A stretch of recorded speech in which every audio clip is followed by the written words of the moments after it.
lockdown atau go down.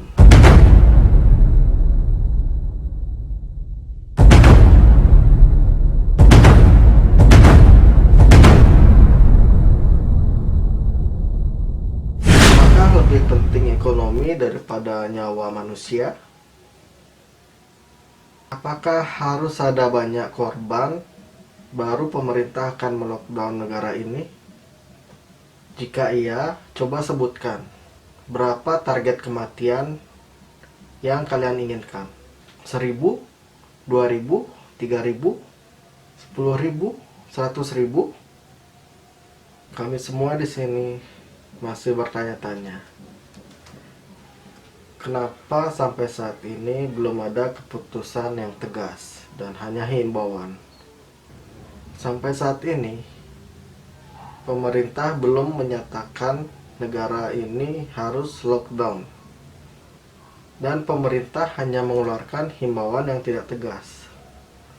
Ayolah, coba belajar dari negara lain. Apakah negara ini tidak mau belajar dari negara lain? Contohnya seperti di Italia, di mana negara Italia pada awalnya juga menyepelekan virus corona seperti di negara ini. Oke, kali ini aku akan merangkum apa yang terjadi di negara Italia. Berikut rangkumannya.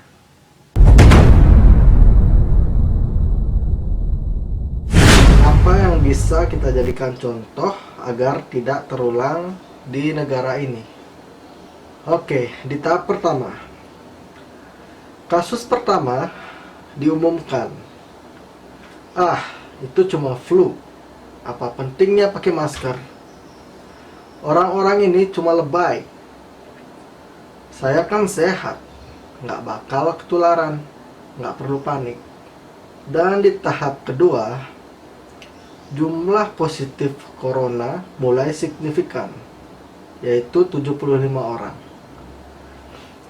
Di tanggal 22 Februari, beberapa kota kecil mulai dikarantina.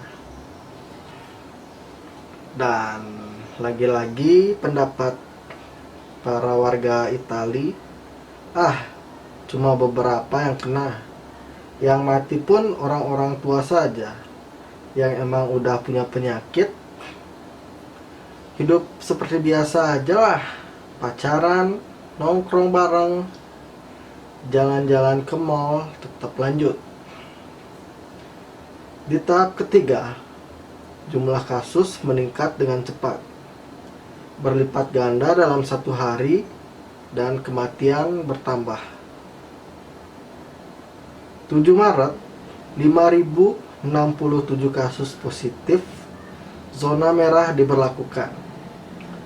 Wilayah yang dikarantina hampir 25% dari luas Italia. Sekolah dan universitas tutup. Tapi tempat kerja, bar, dan restoran, dan juga tempat kerja yang lain-lain masih buka. Lalu, sekitar 10.000 orang kabur dari zona merah sebelum resmi diberlakukan. Ini nanti akan memperburuk situasi. Sementara itu, 75% wilayah lain masih menganggap enteng corona. Anjuran mencuci tangan ada di mana-mana, tapi ya sekedar anjuran, dan tak banyak juga yang melakukannya. Dan di tahap keempat, jumlah kasus sangat meningkat. Sekolah dan universitas ditutup di mana-mana setidaknya selama sebulan. Darurat nasional berlaku. Rumah sakit menambah kapasitas. Seluruh kamar dibersihkan untuk memberi ruang bagi pasien. Tapi tidak ada cukup dokter dan perawat. Maka dari itu, para pensiunan dan mahasiswa kedokteran tingkat akhir dipanggil. Bekerja sebisanya, dokter dan perawat mulai terinfeksi, lalu menyebarkannya ke keluarga mereka. ada terlalu banyak kasus pneumonia, terlalu banyak pasien perlu ICU, tapi ruangannya sudah habis, ventilator habis. Pada titik ini, seperti kondisi dalam perang, dokter harus memilih siapa yang akan diobati berdasarkan peluang bertahan hidup. Itu berarti pasien lanjut usia dan punya penyakit bawaan seperti hipertensi atau stroke tidak masuk prioritas. Orang-orang mati karena tidak ada ruang lagi. Dokter menyerah. Setiap hari harus membiarkan sampai 3 orang mati karena nggak ada alat dan ruangan. Suster menangis karena cuma bisa memberikan oksigen pada mereka yang sekarat. Tahap 5. Ingat, 10.000 orang idiot yang lari dari zona merah ke seluruh Italia. Ya, mereka menyebarkan corona ke 75% wilayah yang sebelumnya relatif aman. 9 Maret, 9.172 kasus, seluruh negara red zone, lockdown. Orang-orang hanya dapat pergi bekerja, berbelanja bahan makanan, dan pergi ke apotek. Semua bisnis masih dibuka karena jika tidak, ekonomi akan runtuh. Itu kebijakan pemerintah. Hampir sama sih kayak di Indonesia yang sekarang. Mulai ada ketakutan. Orang-orang mulai memakai masker dan sarung tangan. Tapi tetap saja ada anak-anak muda yang merasa jagoan. Pergi ke restoran rame-rame, hangout bareng, minum-minum, dan sebagainya. Tahap ke-6. 2 hari kemudian, pemerintah Italia berubah pikiran. Semua bisnis harus ditutup. Bar, restoran, pusat perbelanjaan, semua jenis toko, dan lain-lain. Kecuali supermarket dan apotek. Penyebabnya karena dalam sehari yang positif bertambah 2.313 kasus. Total 12.423 penderita. Penduduk yang mau keluar rumah harus mendapat surat izin. Didapatkan dari pos pemeriksaan polisi yang disebar di berbagai lingkungan, dan yang melanggar akan didenda 3,3 juta.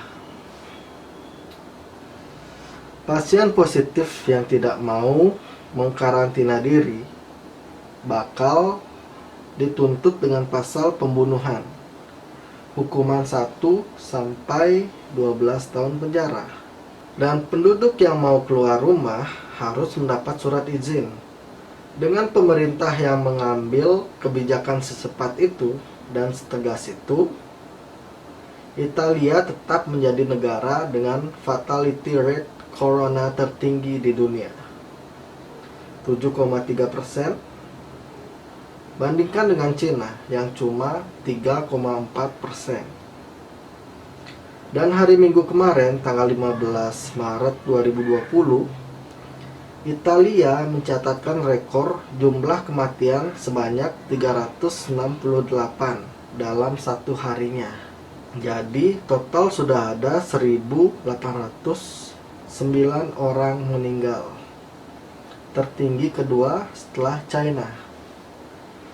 Sebagai gambaran, luas Italia itu kurang lebih 2 kali Pulau Jawa. Penduduknya 64 juta, sementara penduduk Jawa 150 juta. Di Italia, pada tanggal 22 Februari, jumlah positif corona 75 orang. 22 hari kemudian, tanggal 15 Maret, 2020 jumlahnya menjadi 24.747.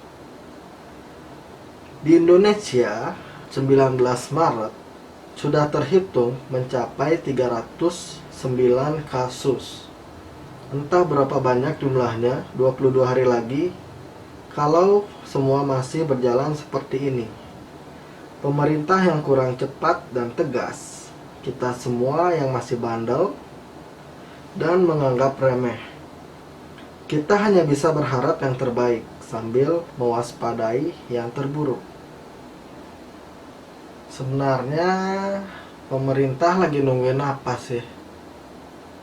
Kasus corona sudah semakin membanyak. Kasus kematian juga bertambah. Kenapa juga pemerintah kita tidak belajar dari negara-negara lain? Padahal kan mencegah lebih baik daripada mengobati. Ya, mudah-mudahan pemerintah bisa lebih bijak dalam mengambil keputusan, sehingga kita tidak lagi bingung atas himbauan yang diberitakan di TV atau media sosial. Oke, segitu dulu pembahasan kali ini. Salam dunia hitam.